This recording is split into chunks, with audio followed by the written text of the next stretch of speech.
Are you trying to play some Horde, but you don't know what the fuck to do? Well, stay tuned and I can show you more. Catch 'em all.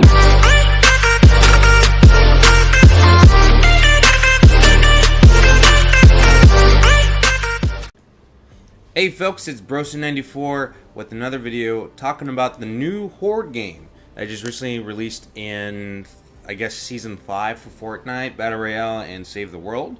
There's some nice content, but the biggest thing that people are all talking about is the new Horde mode. So what this video is all about is just kind of explaining a little bit what Horde mode is, and then also the best strategy or the best way that I think that you can currently do to win more often or try to proceed and get more loot out of it. So currently Horde mode is very similar, in my opinion, almost like Horde mode in Gears of War. Basically there's waves after waves that keep coming at you, and you have to do your best to defend what they are after, which is going to be your base.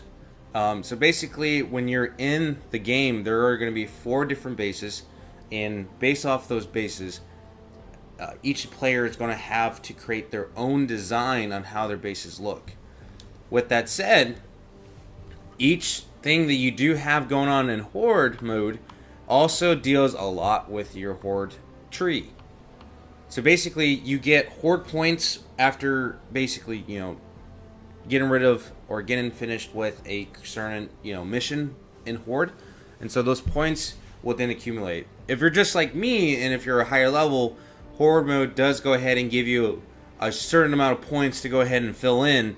So if you're like level 53 like me, or if you're like a higher level, I'm expecting that they give you like, the all greens, the all blues, and a couple purples and a couple golds. So the main thing and the main aspect why this is very important is because based on how you build your current base and also how you do in the game is all affected by this tree. So right here there is, I want to say, a staging function. Like basically, do you want more resources or more minerals or parts in when you build your base? Or do you want to have more resources, parts, and minerals on hand when you start the mission? So basically anything on the bottom tier, as there's here, grants additional crafting ingredients appropriate for crafting 1-star traps between Horde waves. So that definitely tells you that this bottom tier, because they're all going to say something basically about that it's all about what you do during the game.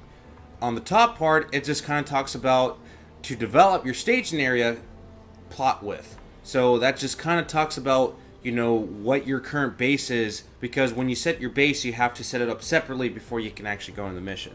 And I can kind of talk a little bit about that too as well. So basically you want to figure out where do you want to have most of it. If you're like me, where you got all your points for the greens and blues, you don't have to worry about that. You just got to fill everything in. Well, now I'm at this purple tier, and now I'm trying to figure out what do I really want.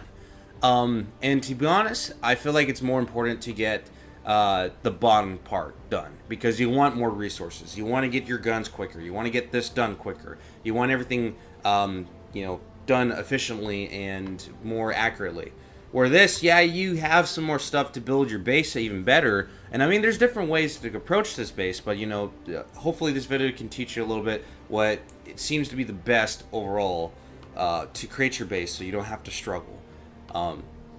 So that's where I feel like at the bottom tier, based on those waves and based on the kind of mission, the Horde mission they give you to do, it really depends on what they throw at you. And so I feel like being very versatile in what you have to carry in the game, it's going to be really important to have this bottom tier filled in.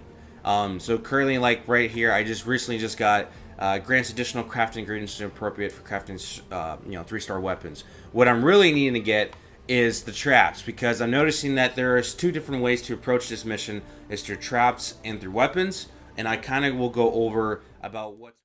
So I'm just kind of showing real quick right here what I'm doing for the base. So if you really want to see how I construct this nice and slowly and how I kind of talk about my mind process on it, I'll have another video in the description for you to give you that information. But essentially what I'm doing here is that I have power base knocks in the main fort, build a fort section. where you pretty much have to build your fort how you want and how you like it, and then that's how you're going to do your mission. So I have the internals surrounding the main core, the main thing you're protecting with metal, and we want to upgrade those to make sure that if any husks do get through the main defenses, they're not going to get affected by that. And so that's going to help a lot. With that said, I have the stairways to keep smashers, because if you have anything that goes at a curved angle or at an angle, smashers won't go through it. And then right above that with a ceiling, I have a gas trap to spew gas at anything that's in the vicinity. So from what I have it set up is that I want to create my base as extremely versatile as possible, because that's what you're going to be mainly using, is that you're going to be shooting at all the time, especially if you can't set up your traps as quickly as possible. There are some times where you're going to fight against some husks or,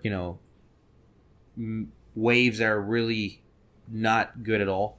Like my most hated ones is where there's a bunch of propanes, or there's a bunch of smashers, or there's a bunch of lobbers that damage the base. And so you want to make sure everything is prepared and set up in a way where it's not going to wipe your base right away. So I also have a couple of the defenses there, and just to kind of slow things down. Also, I kind of notice that sometimes Husk will go a certain direction, and so if you kind of look at how the whole plot is set up, you see some arrows that kind of show you where they're going to be coming from.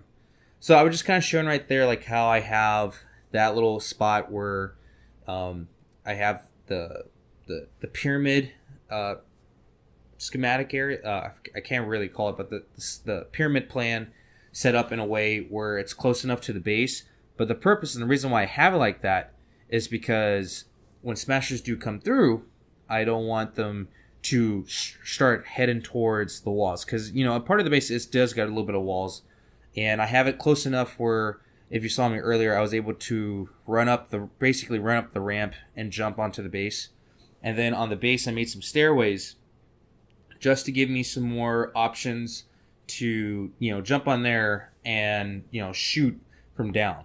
So it just gives more versatility. Then I kind of place a little bit more traps where I'm going to think that the husks are going to come through, and so they're going to help a lot. And then I also kind of fill in the base a little bit, just kind of give it more of a design, but also at the same time, a little bit more versatility, because I want to have different angles, different ways to aim and shoot. Also, worry about when, smashers, propanes, and things like that. Because with those little small pyramids, that's not affecting the main base. The main base is that little, I want to say about a 3x3 area of metal. That's the main base. And so when lobbers or propanes do come by, that's not going to affect it as much. As you can tell, it's very, very compact, but I use tons of my materials. I pretty much use every single thing that's given to me and used completely the entire thing. Again, if you want me to go more in depth about my reasoning or anything like that, definitely look at the video I will be posting along with this to kind of give you more information about it. But used everything that I needed to do, created a little nice base. If you do like it, let me know in the comments. If you have any more ideas on how to make it better, definitely let me know as well.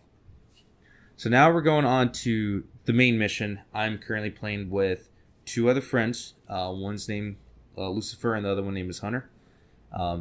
So now I'm going to start talking about the main strategy of Horde.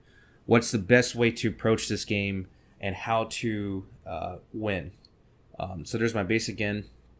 So right off the bat, you have different challenges or different objectives based on what your objective is. Like, for example, mine is a challenge number 2, but we went ahead and did a challenge number 3 because my buddy Hunter needs not challenge number 3. We had to do a challenge number 4. My buddy Hunter needed to do 4. So if you got a couple people in your party that have like 1, 2, or 3, anything that's higher than any of those numbers, if you do a mission with that challenge that's higher, it will count, which is really great. So first thing we do is that we communicate extremely well about what we're doing. And basically, we want to rush straight into what we need to build and make a kill lane as soon as possible. So as you noticed, when I first got on the mission, we picked our challenges, and then right off the bat, we start crafting what we needed: wall spikes, wall darts, ceiling gas traps, floor spikes. And the reason why we picked those is because we want to craft something that's extremely useful, something that's going to do tons of AoE damage, something that's going to do some nice amount of speed as far as damage goes, and can handle pretty much everything. So I was able to do that nice and quickly with those 3 items. As you can tell, most of what we do with our kill lanes is that we use those traps quite often. So we're able to handle that one really quick and easy, very fast. And now we're on to the next one. Some of us craft some weapons for each other, and then also, we just kind of craft more traps, and then we're on to the next one. So we're setting up into the kill lane and going from there. So basically, as soon as you start switching to missions, you want to run and start crafting your traps, because you want your traps to hold down most of what's coming through, so it's easier for you to handle. And then, when you start having waves where you have smashers and propane husks and lobbers that damages, that's where it's going to get really tough and harder. So getting into the strategy. So I guess the main strategy to go with this is have some weapons that are cost effective, and also some weapons that are different in materials. So the main 2 weapons I keep using for this game mode is a Dragon Roar, where it requires like sturdy mechanical parts, and then also I have the Room Sweeper, where that needs like twine or a different material other than sturdy. So I have 2 different weapons I can easily get crafts, because let's say if I find another weapon that uses sturdy, then I had to wait like another 1-2 different waves before I'm able to grab those weapons. And the more weapons I have, the more versatility I have in my arsenal, which is going to be really important. Along with that, if you're with a couple different partners or anything like that, there's only 2 real ways to approach a mission like the Horde, a game mode like the Horde.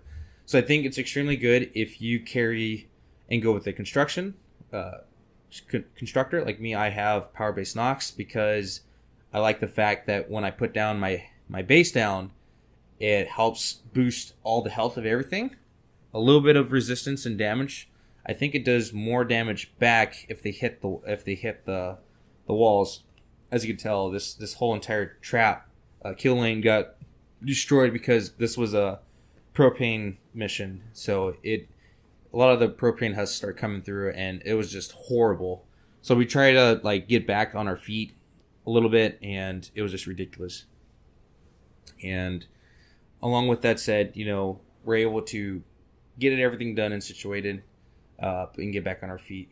So you can either bring a constructor where you are able to add some more support to the team, but also it's really important to have a couple damage dealers like soldiers. Soldiers are going to be really important, especially when it comes to the smasher lanes, and also dealing with down the further waves. You're also going to start dealing with the fat husks, where they're going to even do more, have more health, and so you want to dish out as much damage as possible. So this right here is just a little bit of gameplay of me currently doing what I'm doing right now. Just kind of focusing on what we did towards the end. This was, I think, a smasher wave. It got really ridiculous because the random person that we were playing with didn't really construct his base accordingly. So he had nothing but walls, and smashers start coming through out of nowhere. So back to what I was saying. So you can either be a constructor or a soldier.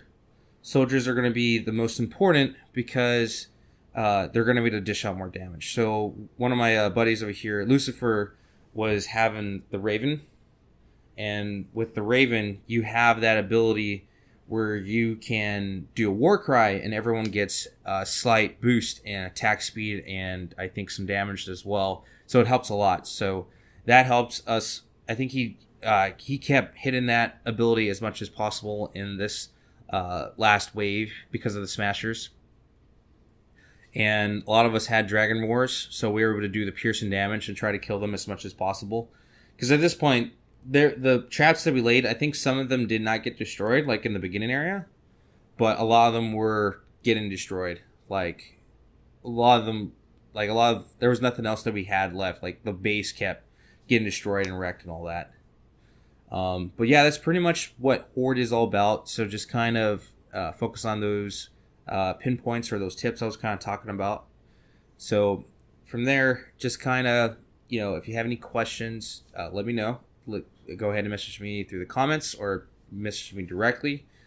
Also, I have my Twitch channel, Broster94, where I'm also constantly playing Horde, so you can catch me playing this until, there's nothing much to do with it.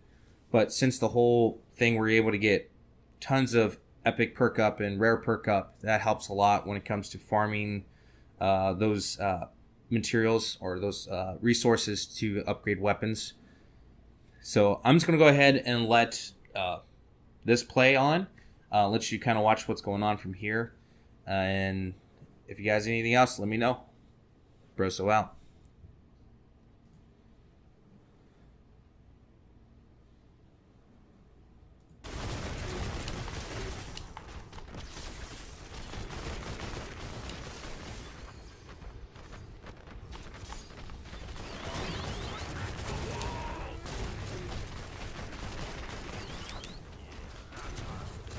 Trying to get out the smashers away. I was able to place that decoy.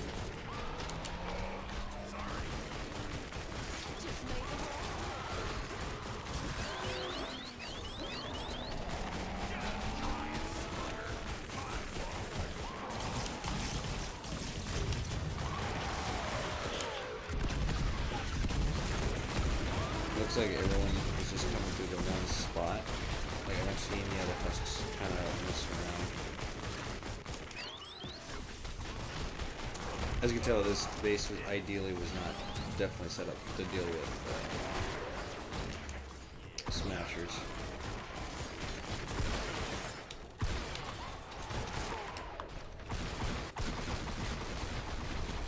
Just trying. Whoa! I don't know what the heck he did.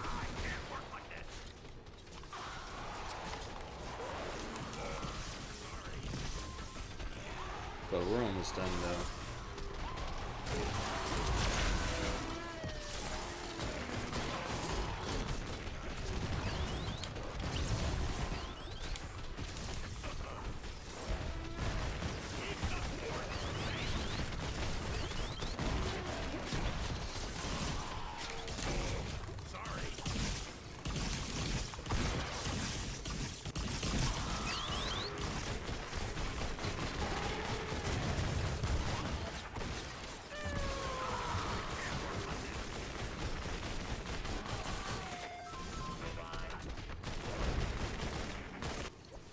And there we have it. Very much a lot of communication. We were dealing with husks that are extremely high level than us. We're able to, use our expertise or strategies and put them together and, tackle it on hand. So once you have those all together, you're able to win and, do it effectively. There are some times where that can be done easily. I feel like what we could have done better was if we had the one random person's base all taken care of. Like, he did not have a good base at all, which led the smashers to smash even through quickly. We had to build it for him, but we were able to get a lot of different perk ups, a lot of different things out of it. Horde's a really great fun game. Highly recommend take full effect of it. It's pretty much like a daily.